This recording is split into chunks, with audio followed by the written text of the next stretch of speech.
तो 1960s के and में क्लेवरे शहर के अंदर एक बहुत ही मशहूर चोर हुआ करता था जिसका नाम था डायबोलिक। तो डायबोलिक अपनी जैगवार में क्लेवरे शहर का नेशनल बैंक लूट कर भाग रहा था। पुलिस भी उसके पीछे हाथ मुंह धोकर पड़ी हुई थी। डायबोलिक ने पुलिस का बहुत पेट्रोल खर्च करवाया क्योंकि उस टाइम पेट्रोल था भी सस्ता। पुलिस को इतने चक्कर कटवाने के बाद एक टाइम ऐसा आ गया जब डायबोलिक को आगे और पीछे दोनों जगह से घेर लिया गया। उसी वक्त डायबोलिक ने एक बटन दबाया और सड़क इसके लिए मॉडिफाई हो गई। पूरी दुनिया में सिर्फ डायबोलिक कह सकता है कि ये सड़क मेरे बाप की है। इसके बाद डायबोलिक ने गैस छोड़ दी, मतलब उसकी कार ने, और फिर वो पुलिस वालों से बच निकला। लेकिन एक पुलिस वाला था जो इसका पीछा ही नहीं छोड़ रहा था, इंस्पेक्टर जेंको। लेकिन डायबोलिक ने इंस्पेक्टर जेंको का भी पागल बना दिया। इसके बाद जॉर्ज को दिखाते हैं जो भरी महफिल छोड़कर एक खूबसूरत लड़की के पास जाता है। इस लड़की का नाम है ईवा केंट। इसने एक रईस बुढ़े से शादी करी थी और फिर उस बुढ़े के मरने के बाद ये भी रईस हो गई। अब जैसे कि लेडी केंट सिंगल थी तो जॉर्ज उससे ब्याह करना चाहता था और लेडी केंट बिना ब्याह करे ही जॉर्ज का फायदा उठाना चाहती थी। जॉर्ज पहले तो उसे आज रात यहीं रुकने के लिए कहने लगा, लेकिन लेडी केंट नहीं मानी। फिर जॉर्ज ने कहा कि कम से कम मैं आपको घर तो छोड़ ही सकता हूँ, मगर लेडी केंट अकेले जाना चाहती थी। ये वही बात है कि सामने वाले में आप जितना कम इंटरेस्ट लोगे, सामने वाला आप में उतना ही ज्यादा इंटरेस्ट लेगा, और ये साइकोलॉजी लेडी केंट बहुत अच्छे से जानती थी। इसके बाद जब वो पैदल घर जा रही थी तो कोई उसका पीछा करने लगा। असल में ये और कोई नहीं बल्कि इंस्पेक्टर जेंको था। उसने लेडी केंट को बताया कि वो खतरे में है, और फिर ये दोनों एक रेस्टोरेंट में गए जहाँ इंस्पेक्टर जेंको ने लेडी केंट को सावधान रहने के लिए कहा, क्योंकि लेडी केंट साउथ अफ्रीका से अपने साथ पिंक डायमंड लाई थी जो कि बेहद बेशकीमती था, और ऐसा हो ही नहीं सकता कि डायबोलिक उस पिंक डायमंड को चुराने की कोशिश ना करे। इसलिए इंस्पेक्टर जेंको ने लेडी केंट की सारी इन्फॉर्मेशन ले ली कि वो कौन से होटल में रुकी है और वो हीरा उसने कहाँ पर रखा हुआ है। तो पिंक डायमंड की लोकेशन के बारे में लेडी केंट, होटल के मैनेजर और इंस्पेक्टर जेंको को पता था। जाने से पहले इंस्पेक्टर ने ईवा को बताया कि डायबोलिक को आज तक किसी ने नहीं देखा है, वो कोई भी हो सकता है, मेरे पीछे बैठा हुआ आदमी या फिर वेटर जो भी यहाँ से गया, या फिर मैं खुद भी। Eva Kent grand hotel Excelsior में रुकी हुई थी जहाँ उसे उसका पर्सनल वेटर प्रोवाइड कराया गया था जिसका नाम था रोबर्टो। रोबर्टो यहाँ अपने साथियों से बात कर रहा था। तभी हम देखते हैं कि इस रूम में माइक्रोफोन लगा हुआ है जो इनकी बातें रिकॉर्ड कर रहा था। डायबोलिक इनकी बातें बड़ी ध्यान से सुन रहा था। इसके बाद जब रोबर्टो घर जा रहा होता है तो डायबोलिक ने अपने चाकू से उसे मार गिराया। फिर उसने रोबर्टो की लाश को सीवर में फेंक दिया। अब पहली बार डायबोलिक का फेस दिखाया जाता है। वो यहाँ रोबर्टो की रिकॉर्डिंग सुन रहा था और उसकी आवाज की कॉपी करने की कोशिश कर रहा था। उसने ऐसा तब तक किया जब तक कि उसने रोबर्टो की आवाज पूरी तरीके से कॉपी नहीं कर ली। इसके बाद एक महिला को दिखाते हैं जो काफी परेशान लग रही थी। ये और कोई नहीं बल्कि डायबोलिक की बीवी एलिजाबेथ है। ये परेशान थी क्योंकि डायबोलिक बहुत टाइम से घर नहीं लौटा था। इधर लेडी केंट का होटल में स्वागत किया जाता है। होटल के मैनेजर ने उसे बताया कि अगर आपको किसी भी चीज की जरूरत पड़े तो आप रोबर्टो को बुला सकती हो, और ठीक उसके तुरंत बाद रोबर्टो वहाँ पर आ गया। असल में डायबोलिक ही था जो भेष बदल कर यहाँ पर आया था। जब लेडी केंट नहाने चली गई तो डायबोलिक तिजोरी को खोलने की कोशिश करने लगा। ये तिजोरी इतनी हाई सिक्योरिटी वाली थी कि डायबोलिक को इसे खोलने में सिर्फ 2 मिनट लगी। मतलब मैगी बनने में भी इससे ज्यादा टाइम लगता है। तभी फोन की घंटी बजी और ईवा बाथरूम से बाहर आ गई। डायबोलिक उसे फोन पर बात करते हुए देख रहा था और फिर उसने लेडी केंट से पूछा कि उसे और कुछ तो नहीं चाहिए। लेडी केंट ने मना कर दिया और फिर डायबोलिक यहाँ से चला गया। मान जा कैमरामैन, कहाँ तक जाएगा पीछू पीछू। इसके बाद डायबोलिक की बीवी एलिजाबेथ घर आती है और वहाँ वो डायबोलिक को देखते ही उसके गले पड़ गई, आई मीन गले लग गई। डायबोलिक ने उसे बताया कि उसे आज रात ही निकलना होगा। ये सुनकर उसकी बीवी ने उससे कहा कि कम से कम मेरे साथ खाना तो खा लो। डायबोलिक भी लाइक, मैं भी डाइट पर हूँ। जॉर्ज याद है जो लेडी केंट से ब्याह करना चाहता था? ये काफी रईस है और जस्टिस मिनिस्टर भी, इसलिए इसे लग रहा था कि ईवा उसके प्यार में पागल हो जाएगी। लेकिन ईवा ने तो साइकोलॉजी में पीएचडी कर रखी थी। उसे पता है कि कब किसको कितनी घास डालनी है। रात में डायबोलिक ईवा के रूम में पहुंच गया। उसने फटाफट तिजोरी खोल ली, लेकिन तभी ईवा वहां पर आ गई। डायबोलिक ने पीछे से उसकी गर्दन पर चाकू रख दिया और उसे डराने की कोशिश की, लेकिन ईवा केंट उससे नहीं डरी, मतलब 1% भी नहीं डरी। इवन उसने डायबोलिक को बताया कि पिंक डायमंड नकली है, वो पहले असली डायमंड को बेच चुकी है और ये सिर्फ उसकी सस्ती कॉपी है, जैसे डायबोलिक बैटमैन की सस्ती कॉपी है। डायबोलिक ने कहा कि वो इसे चेक करेगा और अगर ईवा की बात झूठ निकली तो वो सिर्फ उसे मारने के लिए वापस आएगा। ईवा को पता नहीं क्या हुआ, वो डायबोलिक की बातों से अट्रैक्ट होने लगी और जैसे ही वो उसके करीब आई, डायबोलिक बैटमैन की तरह गायब हो गया। अब वो खुलेआम ये काला स्विम सूट पहन के सड़क पर ड्राइव कर रहा था। किसी ने उसे नोटिस नहीं किया क्योंकि सड़क पे और कोई था ही नहीं। फिर डायबोलिक ने हीरे की जांच की और ईवा की बात सच निकली। इसके बाद एलिजाबेथ को दिखाते हैं जो देर रात में उठ गई। उसने खिड़की से बाहर देखा तो उसे जमीन के नीचे से एक आदमी निकलता हुआ दिखा। वो उसका चेहरा नहीं देख पाई। एलिजाबेथ बहुत घबरा गई और उसे किसी के आने की आवाज भी आई। डर के मारे उसने डंडा उठा लिया, लेकिन ये और कोई नहीं बल्कि डायबोलिक था।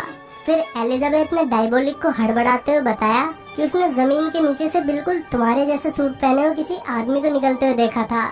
एलिजाबेथ इतनी ज्यादा डम्बलडोर थी, तभी डायबोलिक हफ्तों हफ्तों घर नहीं आता था। उसने एलिजाबेथ को कन्विंस कर लिया कि ये सिर्फ उसका बहम था। अगले दिन ईवा कैंट को उसकी रिंग वापस मिल गई। उसने रॉबर्टो को अपने पास बुलाया और फिर हमें पता चलता है कि रॉबर्टो के नकाब के पीछे डायबोलिक था। अब डायबोलिक ने उसे किस किया और फिर ये दोनों बैठ के चिट चैट करने लगे। ईवा उससे जानना चाहती थी कि वो उस पर ट्रस्ट करता है या नहीं। डायबोलिक का दिल उस पर ट्रस्ट करना चाहता था, लेकिन उसका दिमाग उसे ऐसा करने से रोक रहा था। इस दुनिया में ईवा पहली इंसान थी जिसने डायबोलिक का चेहरा देखा था।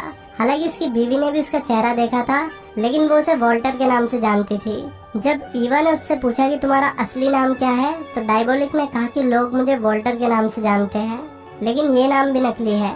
डायबोलिक ने उसे अपनी असली पहचान बताने से मना कर दिया। फिर ईवा ने अपने बारे में बताया। उसने बताया कि जॉर्ज उससे शादी करना चाहता है, लेकिन मैं नहीं चाहती। इसलिए जॉर्ज ने मुझे धमकी दी कि वो मेरा अतीत सबको बता देगा। उसके पास मेरे अतीत से जुड़े हुए सारे डॉक्यूमेंट्स हैं जो उसने अपनी ऑफिस की सेफ में रखे हुए हैं। उनके ही दम पर उसने मेरे साथ जबरदस्ती करने की कोशिश की, लेकिन मैंने ऐसा नहीं होने दिया। इसके बाद डायबोलिक ने बड़े विश्वास के साथ कहा कि तुम्हारे डॉक्यूमेंट्स तुम्हें वापस मिल जाएंगे, वो भी कल तक।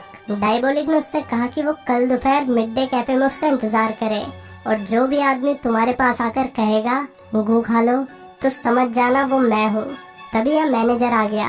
उसे लगा रॉबर्टो लेडी कैंट के साथ कुछ गलत काम कर रहा है, इसलिए वो चाबियां ढूंढने के बहाने रॉबर्टो को ढूंढने लगा।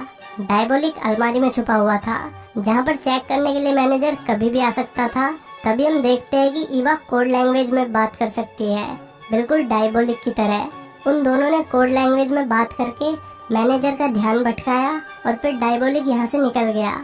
दूसरी तरफ एलिजाबेथ गार्डन में वो रास्ता ढूंढने लगी जहाँ से उसने कल रात उस कोट वाले आदमी को निकलते हुए देखा था। गोपी बहू एलिजाबेथ को वो रास्ता मिल गया और जैसे ही वो नीचे गई उसे वहाँ बहुत सारे चेहरे दिखे, जिन्हें देखकर उसे ऑलमोस्ट हार्ट अटैक आ ही गया था। लेकिन यहाँ पहली बार उसे महिला होने का फायदा मिल गया। फिर उसने पुलिस को फोन कर दिया। पुलिस भी बड़ी जल्दी यहाँ पर पहुँच गई। इंस्पेक्टर जैंको को अंदाजा हो गया कि ये जरूर डायबोलिक है, इसलिए उसने अपने सभी आदमियों को काम पे लगा दिया। इसके बाद हम डायबोलिक को देखते हैं, जिसने सड़क के बीचों बीच अपने लिए खुफिया सुरंग बनाई हुई थी जो सीधा इसके अंडरग्राउंड हाउस में जाती थी। अब ये कहने में कोई डाउट नहीं है कि सड़क सच में इसके बाप की है। हालांकि पुलिस पहले से इसके इंतजार में खड़ी थी। इसके बाद डायबोलिक ने भागने की कोशिश की, लेकिन वो पकड़ा गया। अगले दिन ईवा मिड डे कैफे में उसका वेट कर रही थी। एक बार को तो उसे लगा कि डायबोलिक ने उसे गोली दे दी है, लेकिन फिर उसने लोगों की बात सुनी तो उसे पता चला कि डायबोलिक को अरेस्ट कर लिया गया है। अब डायबोलिक की कोर्ट हियरिंग दिखाते हैं जहाँ उसने एक शब्द भी नहीं बोला। हालांकि ईवा और डायबोलिक एक दूसरे से कोड लैंग्वेज में बात कर रहे थे। डायबोलिक ने उसे कुछ इंस्ट्रक्शंस दिए, जैसे कि उसे उस दीवार की तीसरी ईंट को दबाना है जिस दीवार पर यहाँ मूतना मना है लिखा हुआ है। तीसरी ईंट दबाते ही वो दीवार खुल गई। अंदर डायबोलिक की कार खड़ी हुई थी। वो कार लेकर ईवा उसी रोड पर पहुंची जहाँ सुरंग बनी हुई थी। सुरंग के रास्ते वो डायबोलिक के अंडरग्राउंड हाउस में पहुंच गई। फिर वहाँ से कुछ ड्रग्स लेकर वो जॉर्ज के पास पहुंच गई। डायबोलिक को मौत की सजा सुनाई जा चुकी थी, इसलिए उसने जॉर्ज को कन्विंस कर लिया कि वो उसे डायबोलिक की मौत से पहले एक बार मिलने दे। जॉर्ज उसकी बात मान गया, क्योंकि उसने बात को रखा ही ऐसे था कि जॉर्ज अगर मना करता तो उसकी रेपुटेशन कम हो जाती।